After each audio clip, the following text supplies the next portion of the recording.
Patrios. Poyos.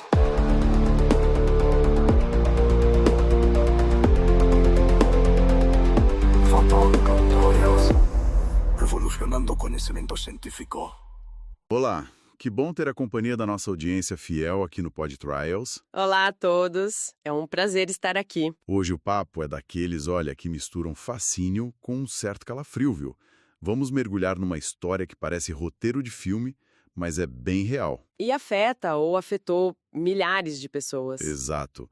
A toxicidade causada por implantes de quadril. E vamos focar bastante na experiência de um médico. Sim, o Dr. Steven Tower, um cirurgião ortopédico que, olha, viveu na pele os efeitos da toxicidade do cobalto. Liberado pelo próprio implante dele, do tipo metal sobre metal. Uma jornada pessoal e profissional, assim, que acabou expondo um problema bem complexo na área médica. E por falar em roteiro, a gente vai até conectar essa história com um episódio famoso de uma série médica. Ah, sim, que, acreditem, ajudou a salvar uma vida real. Uma história impressionante. Vamos começar por aí, então. Essa conexão com o Dr. House. Como foi isso? Vamos lá. É um caso que aconteceu na Alemanha, documentado e tudo. Um paciente chamado Klein Schneider. Certo. Ele sofria de sintomas misteriosos por tipo 3 anos, perda de audição, de visão, insuficiência cardíaca e ninguém descobria a causa. 3 anos. Imagina o desespero. Total. Ele passou por vários médicos até que chegou num centro especializado em doenças não diagnosticadas, lá em Marburg. Dirigido pelo Dr. Jürgen Schaeffer. Exatamente. E o Dr. Schaeffer, curiosamente, era fã da série House. Ele até usava os episódios para ensinar os alunos a pensar fora da caixa, em diagnósticos raros. Que legal isso. Uma ferramenta de ensino inusitada. Pois é. E aí, revisando o caso do Schneider, ele viu que o paciente tinha feito uma cirurgia de substituição de quadril. Ah, o implante. Isso, uma prótese de cerâmica tinha quebrado e foi trocada por uma de metal. Foi aí que a luz acendeu para o Dr. Schaeffer. Por causa da série? Exato. Ele lembrou de um episódio específico de House. Nele, o Dr. House diagnostica justamente envenenamento por cobalto num paciente. Que tinha tido uma substituição de quadril também. Isso. A lembrança foi crucial. Ele mesmo disse que a frase do personagem ficou na cabeça dele, algo como febre, cérebro, coração, anemia, o que pensar. Toxicidade por metal pesado. Nossa, e bateu. O diagnóstico foi o mesmo. Na mosca.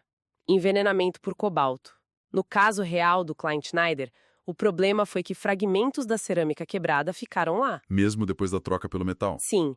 E esses fragmentos agiram como uma lixa no novo implante de metal. Desgastando e liberando cobalto. Exatamente. E muito cobalto. Os níveis dele no sangue estavam mais de 1000 vezes acima do normal. 1000 vezes. Meu Deus. É muita coisa. E ele melhorou depois? Felizmente, sim. Depois que removeram o implante de metal, os níveis de cobalto caíram e ele começou a se recuperar. Que história. O próprio criador da série, o David Shore, comentou isso, né? Achou fascinante. Sim, ele achou extraordinariamente legal. E não foi só House. Grey's Anatomy também abordou a toxicidade por cobalto. É verdade. Com o Dr. Weber, né? Sintomas parecidos, demência, tremores. Isso.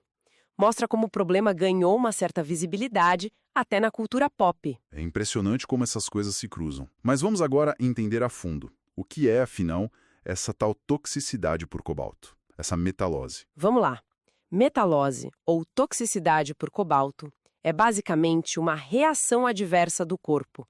Uma reação a íons e partículas de metal. Íons.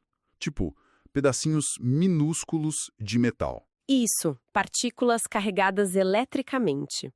Principalmente de cobalto e cromo, que se desprendem de alguns tipos de implantes ortopédicos. E como eles se soltam? Por que isso acontece? Olha, tem algumas maneiras principais.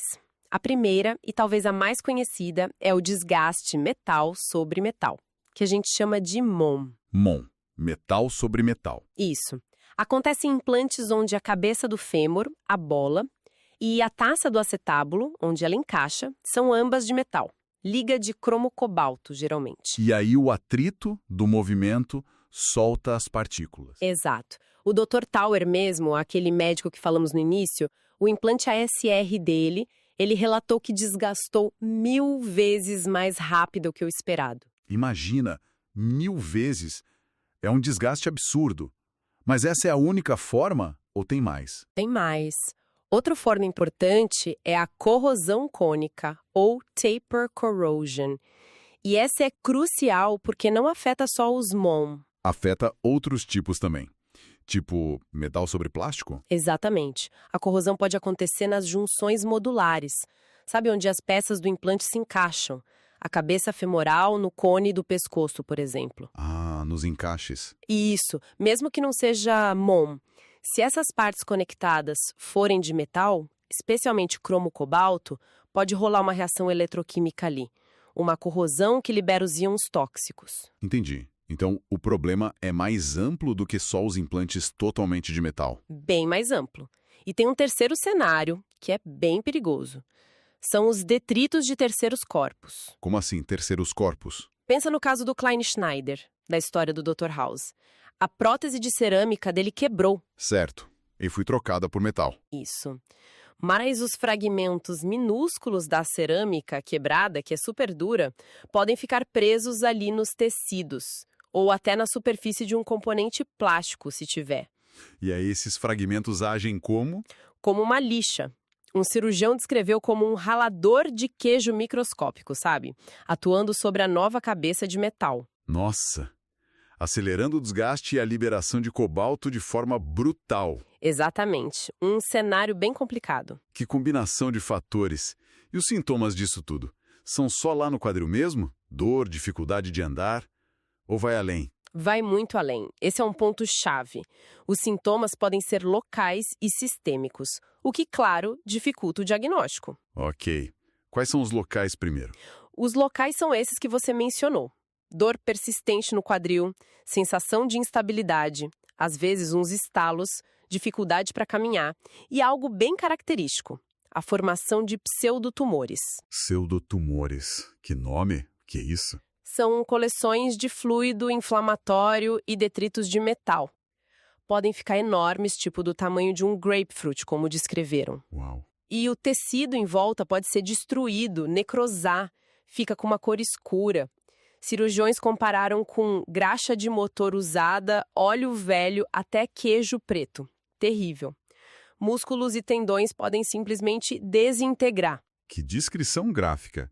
Dá para ter uma ideia da gravidade da reação ali no local. E os sistêmicos? O metal viaja pelo corpo, é isso? É isso.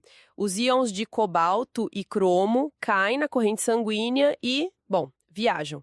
Podem se depositar em vários órgãos. Causando problemas em outros lugares. Sim, uma variedade enorme de sintomas sistêmicos.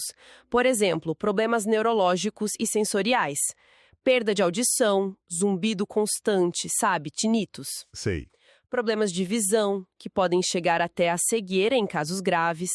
Neuropatia periférica. Aquela dormência, formigamento nas mãos, nos pés. Isso, e fraqueza também. Tremores, sintomas que lembram até Parkinson. Afeta até o coração e a parte mental. Isso é assustador. Afeta. Tem relatos de problemas cardíacos sérios.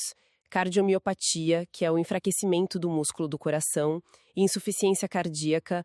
Teve gente que precisou de transplante de coração por causa disso. Meu Deus. O Dr. Tower mesmo, ele escapou por pouco de uma dissecção da aorta. Descobriu por causa de um exame de rotina que ele fez já suspeitando da toxicidade. Que sorte, hein? E os efeitos neuropsiquiátricos? Esses são talvez os mais perturbadores para a qualidade de vida. Déficit cognitivo, aquela névoa cerebral, sabe? Dificuldade de concentração, perda de memória. Sim, a pessoa fica meio aérea. Exato. Mudanças de humor muito bruscas, irritabilidade, ansiedade, depressão severa, às vezes até com pensamentos suicidas. Nossa. E até psicose. O próprio Dr. Tower relatou um episódio psicótico que ele teve num hotel. Foi assustador para ele. Um estudo no Reino Unido até ligou a falha desses implantes MOM com depressão e piora em testes cognitivos. Que lista pavorosa de sintomas. É muita coisa diferente. Como é que os médicos conseguem confirmar que é isso mesmo, que é o cobalto? O principal exame é medir os níveis de cobalto e cromo no sangue. Se estiverem altos, é um indicativo muito forte. Tem um nível seguro? Não existe um limite universalmente aceito que define toxicidade, mas níveis muito elevados são sinal de alerta claro. O Dr. Tower estava com 122 vezes o limite considerado seguro. O cliente Snyder, mais de 1000 vezes. Impressionante. Por isso, para quem tem implantes de risco, o ideal é monitorar esses níveis regularmente, talvez para a vida toda. E exames de imagem ajudam? Ajudam.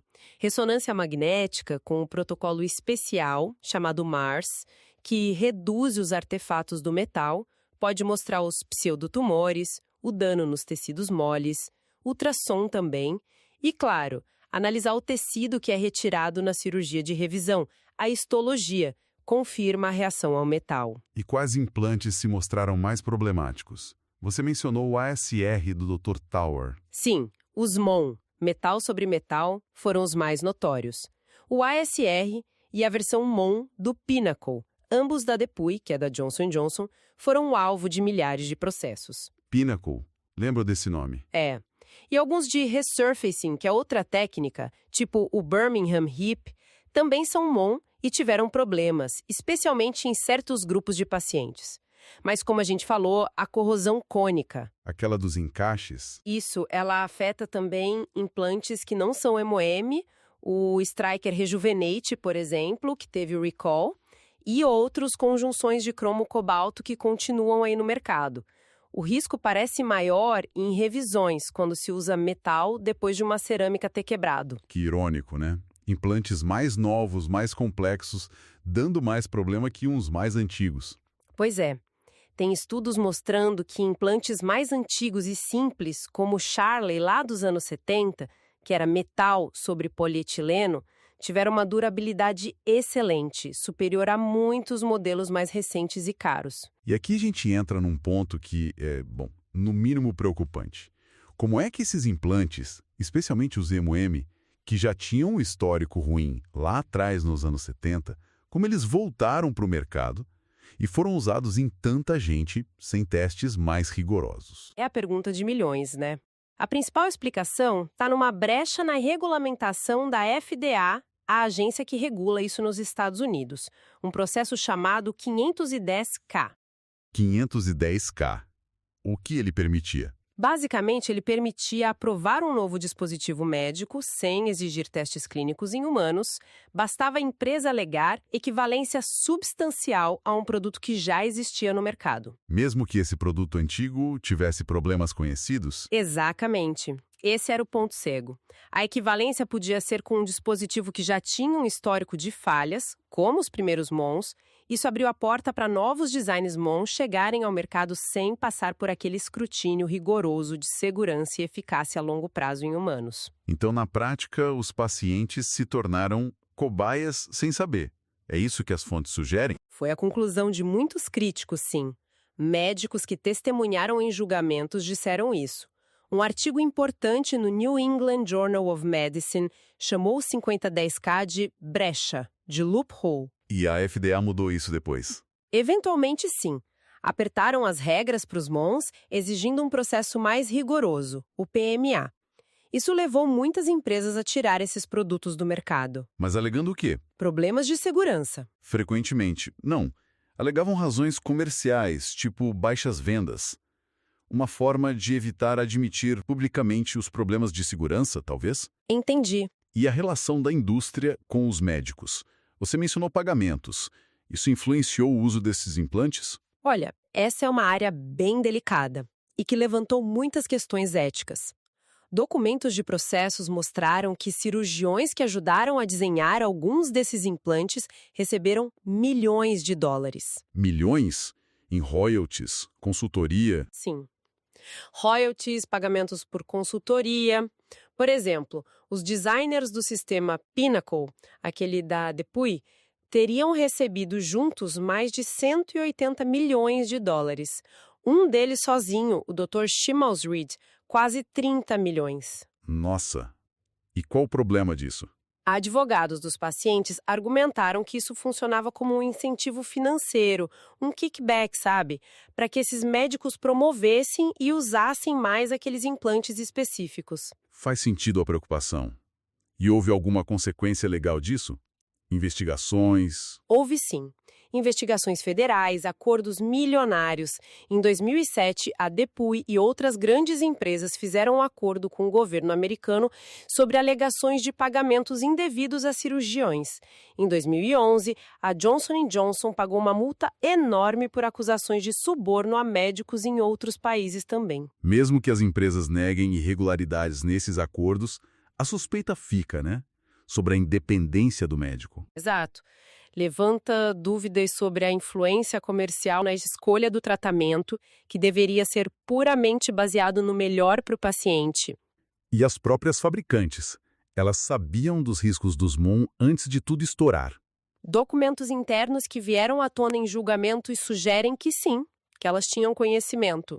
Tinham dados, alertas. Tinham dados mostrando taxas de falha maiores que o esperado, receberam alertas de consultores, dos próprios designers sobre a liberação de íons metálicos, isso anos antes dos recalls. E mesmo assim continuaram vendendo. Aparentemente, sim.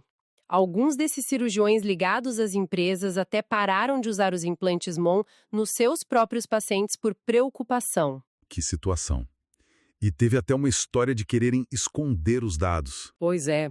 Apareceu uma apresentação interna que chegou a cogitar treinar a equipe de vendas para não reportar as cirurgias de revisão, para, assim, melhorar as estatísticas de sucesso do produto. Que absurdo. Isso é gravíssimo. A empresa diz que essa opção nunca foi levada a sério, que foi só uma ideia jogada lá, mas o fato de ter sido cogitada já é preocupante. Sem dúvida.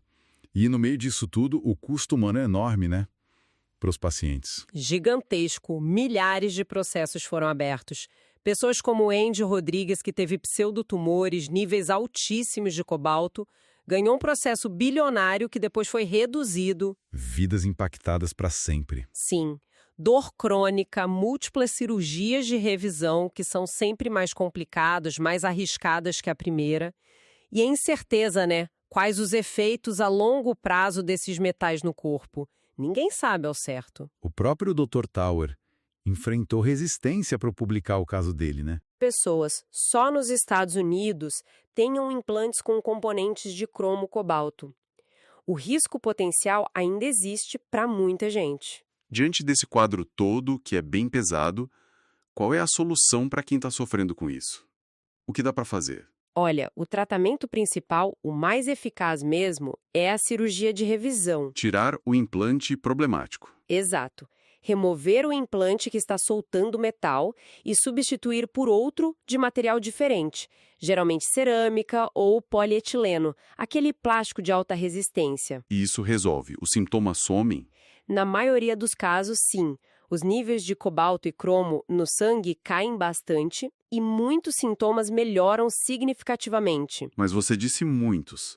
Alguns podem não melhorar? Podem ser danos permanentes? Infelizmente, sim. Alguns danos, especialmente os neurológicos, como a perda de audição ou visão, ou danos muito extensos aos músculos e tendões ali em volta do quadril, podem ser irreversíveis, mesmo tirando a fonte do problema. Puxa vida, e não tem remédio para tirar o metal do corpo? Tipo uma quelação. Para cobalto e cromo de implantes, especificamente, não existem terapias de quelação com eficácia comprovada. A chave é mesmo remover o implante que está causando problema. Entendi. A remoção é o principal. E como prevenir? Como evitar que mais gente passe por isso? A prevenção hoje foca em algumas coisas. Primeiro, a seleção cuidadosa do implante. Hoje a comunidade médica está bem mais atenta. Evitar os MON, imagino. Sim, evitar MON, especialmente em pacientes de maior risco, como mulheres, pessoas obesas com problema renal. E uma coisa importante, se for revisão de uma cerâmica que quebrou, usar outra cerâmica, não metal. Para manter o problema do ralador de queijo. Exato. Segundo, a técnica cirúrgica. Ela tem que ser muito precisa. O posicionamento correto das peças é crucial para minimizar o desgaste. E o acompanhamento depois. Fundamental. O monitoramento de quem já tem implantes de risco, fazer exames de sangue regulares para medir cobalto e cromo, Alguns recomendam monitorar para sempre e sempre informar os médicos sobre qualquer implante que a pessoa tenha. E teve aquela dica curiosa sobre cerveja. É sério isso? É um detalhe interessante que um médico brasileiro levantou. Parece que algumas cervejarias usam sulfato de cobalto para estabilizar a espuma da cerveja. E isso pode alterar o exame de sangue? Pode, teoricamente. Então, por precaução, talvez seja bom evitar cerveja uns dias antes de fazer o exame de sangue para medir cobalto. Só para garantir que o resultado seja fiel. Uma dica prática e inusitada. Bom, fica claro que é uma situação super complexa, com falhas em vários níveis. Design do implante, regulação, ética médica. Exatamente. Toda essa história mostra como é importante a vigilância contínua, sabe? A pesquisa independente, que não seja financiada só pela indústria. E a importância de questionar, de ter um olhar crítico, tanto dos médicos quanto dos pacientes, quando algo parece bom demais para ser verdade ou quando surgem sinais de problema. Bom, pessoal, chegamos ao fim desta exploração profunda sobre a toxicidade do cobalto em implantes de quadril. Ufa! Espero que tenha sido esclarecedora, apesar de ser um tema pesado, né? É pesado, mas é importante discutir. Fundamental estarmos informados sobre os riscos e benefícios das intervenções médicas que nos afetam tão diretamente. Concordo plenamente. A história do Dr. Tower, o caso inspirado em Dr. House, são lembretes fortes da complexidade do nosso corpo e da importância de investigar a fundo, de não aceitar respostas fáceis. Muito obrigado pela atenção, turma do Port Trials. Obrigada, pessoal. Até mais. Fica a reflexão. Diante dessas brechas regulatórias e da influência da indústria que a gente viu hoje, que outros dispositivos médicos será que podem ter chegado até nós sem testes de segurança adequados? E como podemos individualmente nos tornar mais informados e ativos na defesa da nossa própria saúde quando recebemos recomendações para implantes ou procedimentos complexos? Pensem nisso. Conhecimento Trials Conhecimento revolucionando conhecimento científico.